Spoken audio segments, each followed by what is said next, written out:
বড় ভাই ইলেকশন তো আইসে গেল। আইসে গেলে আমি কি করব? আমার তো দল থেকে তাড়া দিছে, আমাকে নমিনেশন দিবি না নে। আরে আমি দাঁড়াবো। নমিনেশন নমিনেশন না দিলে স্বতন্ত্রে দাঁড়াবো। না দাঁড়াইলে 10-12 জন ক্যান্ডিডেটে কম পক্ষে 80-90 লক্ষ টাকা চাঁদা দিতে হইব। নিজে যদি দাঁড়ায় যায় তাইলে কেউ তো চাঁদা চাইতে পারবো না। টাকা পয়সা অত খরচ হইব না, বাতিজা আছে, ভাই আছে। জি আঙ্কেল, 5 লাখ টাকা দিবেন, চিটাগাং যাবো, লেটেস্ট মাল নিয়ে আসবো, ইলেকশন চাপা। তাইলে বড় ভাই অনুমতি দিলেন তাইলে আমারে? হয় খারায় যাও, টাকা পয়সা খরচ করে হতে পারলি কাজটা পোষায় নিতে হবে 1 মাসের মধ্যে। বাবা তোর দূরে যাইতে হবে না, এই ইলেকশনের নামে যেই চান্দা কালেকশন হবে খরচ কইরাও 20 লাখ টাকা বাড়িতে যাবে।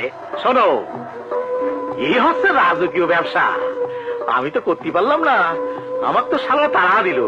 ওই